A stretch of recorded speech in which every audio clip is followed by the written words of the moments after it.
अस्सलाम वालेकुम। खेलों की खबरों पर तबसरों और तजियों से स्कोर के एक और प्रोग्राम के साथ सैयद याया हुसैनी आपकी खिदमत में हाजिर है। पाकिस्तान की खवातीन क्रिकेट टीम ने बांग्लादेश में होने वाले खवातीन वर्ल्ड कप क्वालिफायर के फाइनल के लिए क्वालिफाई कर लिया है और इससे पहले पाकिस्तान की खवातीन टीम ने वर्ल्ड कप खवातीन मेन राउंड के लिए क्वालिफाई किया। उधर पाकिस्तान के कराटेकाज ने सार्क कराटे चैंपियनशिप में उम्दा कारकर्दगी का मुजाहरा किया है और कल वो वापस पहुंच रहे हैं वागा के रास्ते लाहौर। उन पर भी हमारी खास नजर रहेगी। लेकिन आज के इस प्रोग्राम में हम आपके लिए क्या कुछ लेकर आए हैं, पहले एक नजर आज के टॉप स्कोरर पर।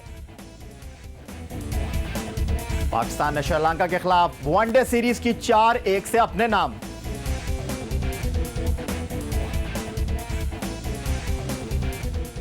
सईद अजमल वनडे क्रिकेट के बेहतरीन बॉलर, आईसीसी ने की तस्दीक।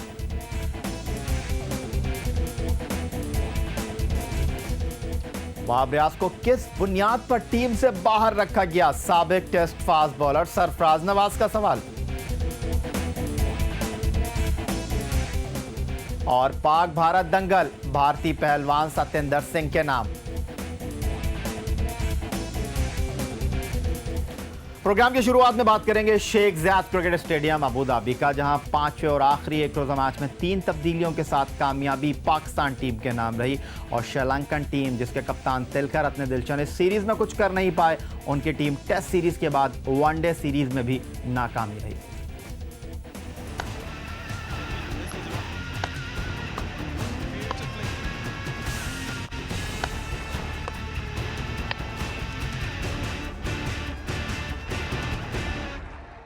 अबूधाबी का शेख ज़ायद स्टेडियम एक बार फिर सजा। पाकिस्तान और श्रीलंका के दरमियान 5वें और आखिरी वनडे के लिए सीरीज़ तो पाकिस्तान पहले ही अपने नाम कर चुका था, लेकिन इस मैच की फतह से वो रैंकिंग में 5वीं पोजीशन बरकरार रख सकता था। मैच शुरू हुआ तो पाकिस्तानी बॉलर्स ने श्रीलंकन बैट्समैनों को विकेट पर टिकने नहीं दिया। सिर्फ सीरीज़ में पाकिस्तान को टफ टाइम देने वाले संगाकारा और एंजेलो मैथ्यूज़ ही डटे रहे। संगाकारा ने 78 और मैथ्यूज़ ने 61 रन जोड़े। श्रीलंका 9 विकेट पर 218 रन बना सका।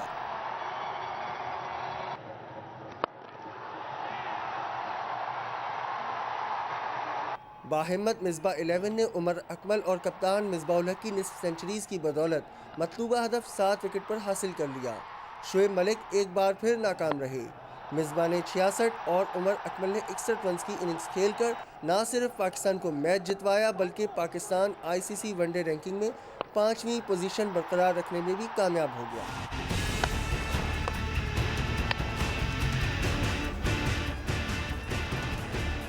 इंटरनेशनल क्रिकेट पाकिस्तान में हो नहीं रही। पाकिस्तान को अपनी सीरीज तीसरे मुल्क में जाकर खेलनी पड़ रही है, लेकिन उसके बावजूद पाकिस्तान के क्रिकेटर्स को सलाम पेश करना होगा। उनकी परफॉर्मेंस को काबिल तहसीन कहना होगा, जिन्होंने शानदार परफॉर्मेंस के साथ हर मैदान पर पाकिस्तान का झंडा बुलंद किया है। खासतौर पर वनडे सीरीज की अगर हम बात करें तो पाकिस्तान की ये मुसलसल 5वीं एक रोजा सीरीज है जिसमें पाकिस्तान टीम ने कामयाबी हासिल की। कहां, कब, कैसे, आइए इस पर एक नजर डालते हैं।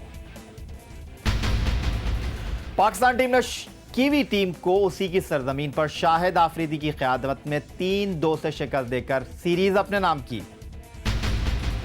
फिर वेस्टइंडीज में भी शाहिद आफरीदी ही कप्तान थे और इस बार सीरीज पाकिस्तान के नाम रही 3-2 से।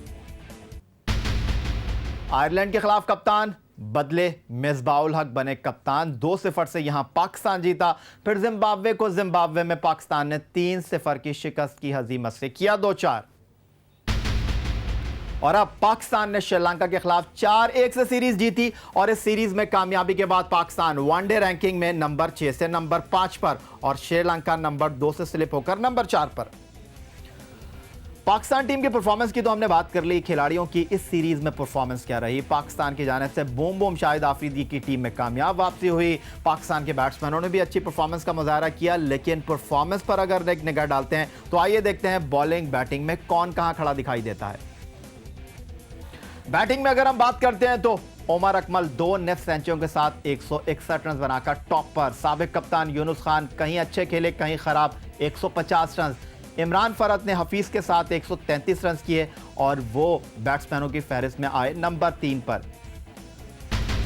बॉलिंग में अगर हम बात करें तो boom boom Shahid Afridi 21 world cup विकेटों के बाद 13 विकेटें उन्होंने यहां चटकाई 5 एक रोजा मैचों में। सईद अजमल वनडे क्रिकेट के बेहतरीन बॉलर बने 11 विकेटें लेकर और बैटिंग के बाद बॉलिंग में भी टीम के काम आए सिर्फ और सिर्फ मोहम्मद हफीज 5 विकेट की परफॉर्मेंस के साथ। ये तो एक नजर डाली हमने पाकिस्तान टीम की वनडे सीरीज में श्रीलंका के खिलाफ परफॉर्मेंस पर। अब कुछ बात कर लेते हैं उस बॉलर की जिसने बहुत कम अरसे में पाकिस्तान के लिए वो काराए नुमाया अंजाम दिया, जिसके बाद अब ये कहा जा सकता है कि पाकिस्तान के लिए फास्ट बॉलिंग से बढ़कर हो गई है स्पिन बॉलिंग। वजह बने हैं दूसरा गेंद करने वाले सईद अजमल।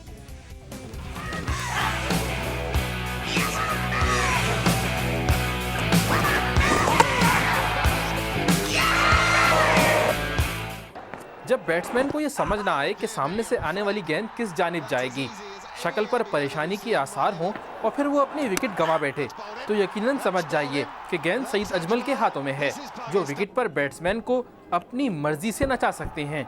यही वजह है कि उन्होंने श्रीलंका के खिलाफ ऐसी शानदार कारकर्दगी दिखाई और डेनियल वेटोरी से आईसीसी वनडे रैंकिंग में पहली पोजीशन हथिया ली।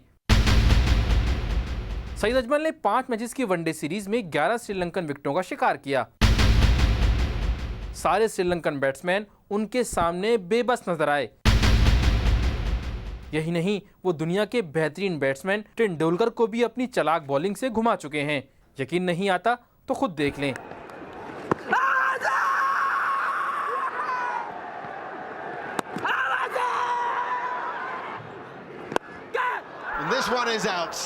अब पाकिस्तान को बांग्लादेश का दौरा करना है, लेकिन बांग्लादेशी बैट्समैन तमीम इकबाल तो उनसे पहले ही सहमे हुए हैं। वो उन्हें खतरनाक तरीन बॉलर करार देते हैं।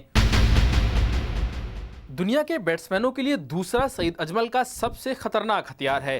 वो परेशान रहता है कि कब गेंद बाहर जाएगी और कब अंदर आ जाएगी।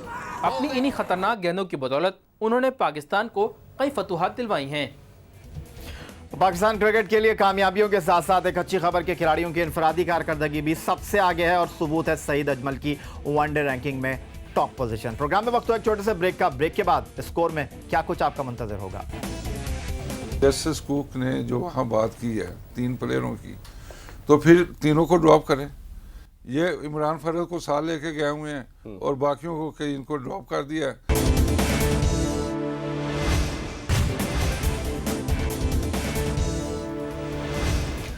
पाकिस्तान क्रिकेट टीम जीत रही है, लेकिन टीम पर कुछ सवालात भी उठे हैं और वहाब रियाज जो वर्ल्ड कप क्रिकेट टूर्नामेंट के सेमीफाइनल में मोहाली में भारत की 5 विकेटें लेकर सबकी आंख का तारा बन गए थे। लोग बात कर रहे थे कि शोएब अख्तर के जाने के बाद पाकिस्तान को एक अच्छा फास्ट बॉलर मिल गया है। वो टीम से ऐसे बाहर हैं जैसे उन्हें कोई जानता ही नहीं। क्यों, आइए देखते हैं।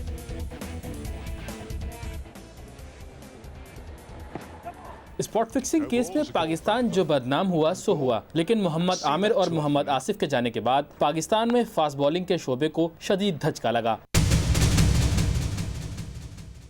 इस कमी को किसी हद तक वहाब रियाज ने पूरी करने की कोशिश की।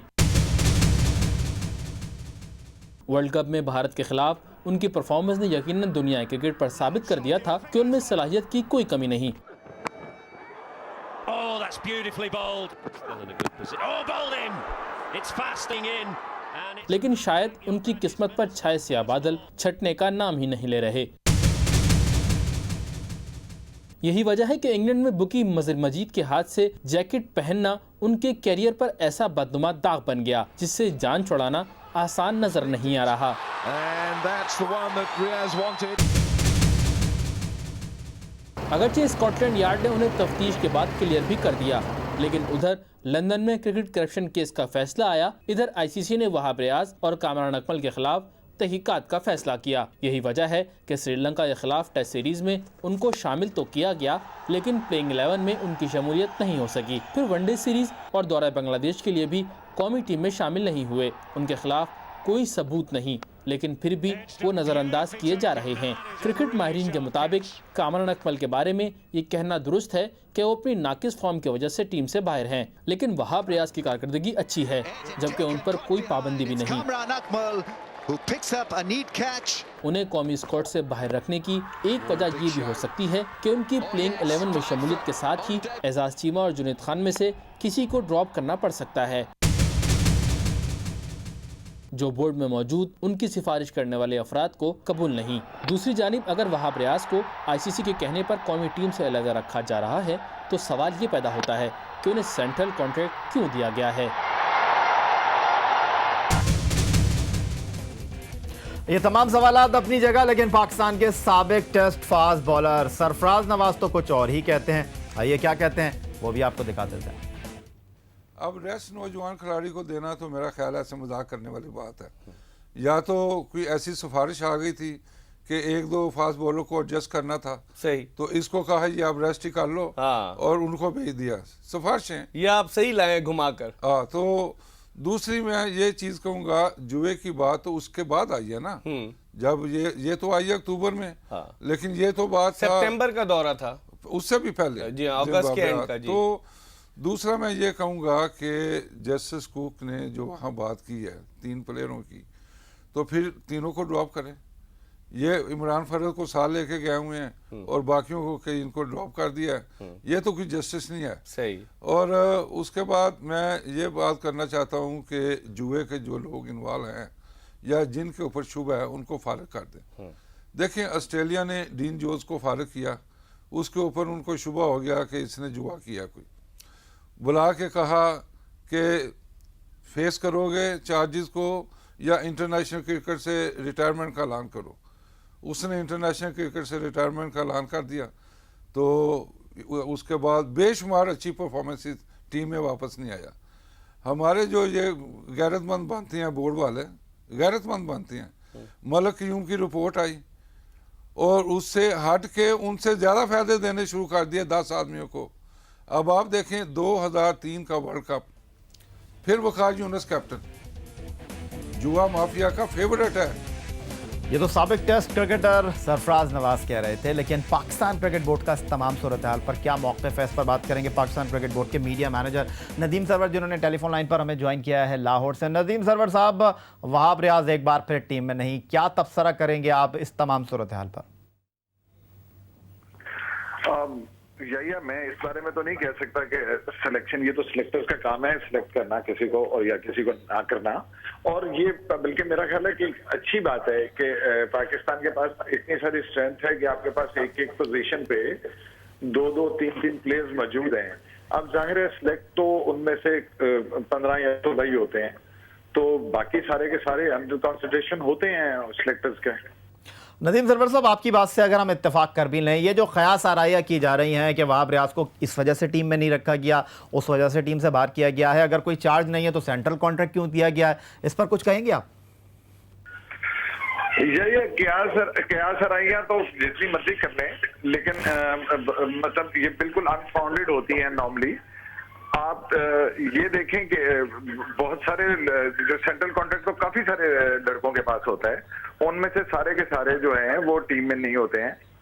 तो इस तरह की चीज जो है, इसमें कोई ऐसी मेरा नहीं ख्याल कि कोई ऐसी चीज है। सेलेक्टर्स को पता है कि उनको किस जगह पे किस सीरीज के लिए किस लड़के की जरूरत है और वो उसी हिसाब से उसको डिसाइड करते हैं। बहुत शुक्रिया आपका नदीम सरवर। तो जनाब, पाकिस्तान क्रिकेट बोर्ड का मौक़िफ़ भी आपने सुन लिया। अब जुनैद खान नहीं खेलेंगे पाकिस्तान के लिए क्रिकेट इंजरी की वजह से, और अगर ऐसा कुछ नहीं है तो देखें सेलेक्टर्स वहाब रियाज के नाम को एक बार फिर तवज्जो देते हैं या नहीं, ये तो आने वाला वक्त ही बताएगा। फिलहाल प्रोग्राम में एक छोटा सा ब्रेक, और ब्रेक के बाद आप क्या देख सकेंगे।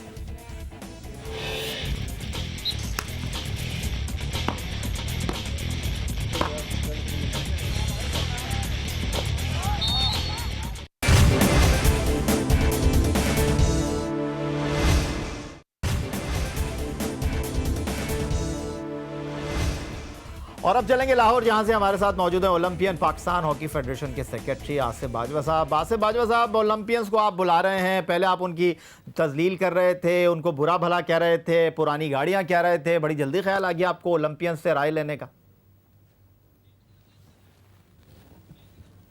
ये सबसे पहले तो ये तज़हीक अमेज़ जो आज आपने किए हैं, ये मैं इनको एक्सेप्ट नहीं करूँगा कि कोई बेज़रर नहीं है इस लिस्ट में। तमाम बड़े हमारे बाइज़्ज़त और मुअज़्ज़ज़ ओलंपियंस हैं और हमने उनको बड़ी दिली से और नेक दिली से from the bottom of heart एक दावतनामा दिया कि पाकिस्तान हॉकी के लिए अगर वो कुछ सुजेस्ट करना चाहते हैं और कुछ अपनी एडवाइस देना चाहते हैं तो हम उनकी सजेशंस और उनकी एडवाइस को वेलकम करेंगे और इंशाल्लाह ताला कोशिश करेंगे कि टीम मैनेजमेंट को वो तमाम सजेशंस जो काबिल अमल हो वो फॉरवर्ड की जाएँ और उन पर अमल भी हो।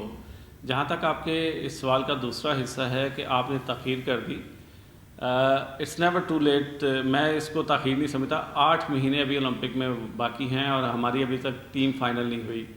चैम्पियंस ट्रॉफी के बाद हमने टीम फाइनल करनी है, हमने अपनी ओलंपिक की भरपूर तैयारियां शुरू करनी है। उन तैयारियों से पहले हमने ये मशावरती अमल शुरू किया है और मुझे उम्मीद है इंशाल्लाह ताला इसके दूरस्थ नताइज निकलेंगे और इंशाल्लाह ताला बड़े पॉजिटिव जो हैं रिजल्ट्स जो हैं वो भी आएंगे इस मीटिंग के। आसिफ बाजवा साहब, आपको क्या ओलंपियंस का डर है, या हम क्या कहें इन ओलंपियंस के बारे में जिनको आपने बुला लिया है राय लेने के लिए, जो कह रहे हैं कि अगर पाकिस्तान हॉकी में सुनामी आ जाएगा आप उनकी बात नहीं मानेंगे? तो देखें, हमें तो जब ये स्टेटमेंट आती है कि हॉकी फेडरेशन में सुनामी आने वाला है तो हमें इसमें भी एक सिल्वर लाइनिंग नज़र आती है कि हम हर वक्त तैयार रहते हैं कि हमसे कुछ गलत ना हो जाए और हम उसको बड़ा पॉजिटिव लेते हैं। तो हमने ये चीज़ भी बड़ी पॉजिटिव ली है कि इंशाल्लाह ताला तमाम वो लोग जिनको हॉकी का दर्द है, जो समझते हैं कि वो हॉकी की बेहतरी के लिए कुछ उनके पास है, मुझे उम्मीद है इंशाल्लाह ताला कि वो लोग ज़रूर पार्टिसिपेट करेंगे। सलमान अकबर को तो आपने बुला लिया, रेहान भट्ट का मुस्तकबिल क्या है? क्या हम ये समझें कि हॉकी के दरवाजे उन पर अब बंद कर दिए गए हैं मुस्तकिल? जहाँ तक रेहान भट्ट का तल्लक है, रेहान भट्ट का इशू ये है कि उसकी परफॉर्मेंस उस यार्ड स्टिक में नहीं आती जो रिक्वायर है इस वक्त पाकिस्तान हॉकी टीम को, और वो सिलेक्टर्स के मेयार पे पूरा नहीं उतरा। और बाकी दूसरी बात, रेहान भट्ट और सलमान अकबर दोनों को अगर कंपेयर करें तो दोनों बड़े ग्रेट प्लेयर हैं। रेहान भट्ट की ख़ासतौर पे बहुत ज़्यादा कंट्रीब्यूशन है पाकिस्तान हॉकी के लिए और हम उसका बहुत रिगार्ड करते हैं। और उनमें ये भी उम्मीद है इंशाल्लाह ताला कि रेहान भट्ट को अगर टाइम अगर इस तरह ट्रेनिंग करता रहा तो वो दोबारा भी टीम में आ सकता है। कभी किसी के लिए दरवाजे बंद नहीं किए गए, लेकिन हमें जो रिक्वायर्ड स्टैंडर्ड चाहिए गेम के लिए वो एक खिलाड़ी उस पर पूरा उतर, दूसरा खिलाड़ी उस पर पूरा नहीं होता। This is the only reason के ये बात आप कह रहे हैं। और जाते जाते एक आखिरी सवाल आपसे ये करूंगा बाजवा साहब के हॉकी टीम की जो परफॉर्मेंस है उस पर आप तो बड़ा जश्न मनाते हैं। अभी हॉकी टीम 12 साल बाद ऑस्ट्रेलिया गई, टूर्नामेंट वहाँ से जीत के आई, हर खिलाड़ी को 1 लाख रुपए दिया। 1 लाख रुपए में क्या होता है? पाकिस्तान हॉकी फेडरेशन से खिलाड़ियों को ये भी शिकायत है, जिसका वो बरमला इजहार नहीं करते, कि सेंट्रल कॉन्ट्रैक्ट तो आप ऐलान कर देते हैं लेकिन वक्त पर नहीं देते। खिलाड़ियों की कब सुनेंगे? जब पाकिस्तान टीम हार जाती है तो वो बहुत बड़ा टूर्नामेंट हो जाता है, और जब पाकिस्तान टीम जीत जाती है तो वो बहुत छोटा टूर्नामेंट हो जाता है। लेकिन हम इन छोटे टूर्नामेंट में ही इंसेंटिव दे सकते हैं, क्योंकि हारने पे आप इंसेंटिव नहीं दे सकते। तो ये तो आपके पहले सवाल का हिस्सा है। दूसरा, जहाँ तक सेंट्रल कॉन्ट्रैक्ट आता है, आज तक किसी प्लेयर के कभी पैसे PHF ने ले नहीं किए।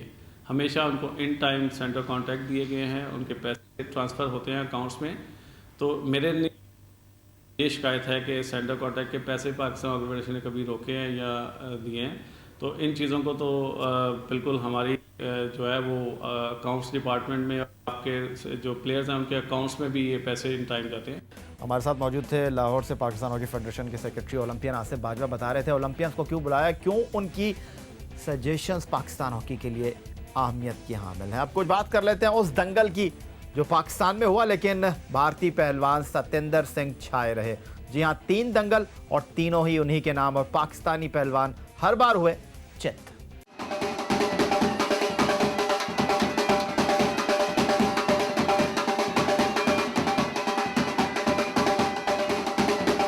भारतीय सरजमीन से पहलवान पाकिस्तान पहुंचे तो पाकिस्तानी अवाम खुश हुई कि दिलचस्प मुकाबले देखने को मिलेंगे और पाकिस्तानी पहलवान रिवायती हरीफ भारतीय पहलवानों को चित कर देंगे। मुकाबले तो अच्छे हुए लेकिन पाकिस्तानी पहलवानों ने मायूस किया। गुजरांवाला में मेला सजा कि देखें किसमें कितना है दम। सत्येंद्र सिंह ने पहले मुकाबले के अखाड़े में जानी पहलवान को चित कर दिया और दीगर पहलवानों के लिए भी खतरे की घंटी बजा दी। लाहौर में होने वाले जोड़ में सत्येंद्र सिंह के सामने आए शाहिद खोएवाला। मुकाबला शुरू हुआ तो ऐसा लगा कि शाहिद खोएवाला जल्द ही सत्येंद्र सिंह पर काबू पा लेगा, लेकिन ये क्या, शाहिद खोएवाला अपने ही दाव में फंस गया और सत्येंद्र सिंह ने पाकिस्तानी पहलवान को चित कर दिया। अब कुश्ती के शायकीन की तमाम उम्मीदें फैसलाबाद के दंगल पर मरकूज हो गईं, लेकिन यहाँ का पहलवान इमरान अली पट्टावाला तो सिर्फ नाम का ही पहलवान निकला। अखाड़े में रहने के बजाय उसने अखाड़े से बाहर रहने में ही आफियत जानी, लेकिन सत्येंद्र सिंह ने जल्द ही उसे भी चित करके तीसरा मुकाबला जीत लिया। ये तो था आज का हमारा ये प्रोग्राम। यहीं आज का प्रोग्राम समेटते हुए आपसे चाहेंगे इजाज़त, लेकिन जाने से पहले आपको इतना बताते चलें कि फेसबुक पर आप विजिट कर सकते हैं हमारा पेज score.geo-news, और अगर आप हमें ईमेल करना चाहते हैं score@geo.tv हमारा ईमेल एड्रेस। सैयद याह्या हुसैनी को स्कोर की पूरी टीम के साथ अगले प्रोग्राम तक के लिए इजाज़त दीजिए। बहुत जल्द होगी मुलाकात, तब तक के लिए अल्लाह हाफ़िज़।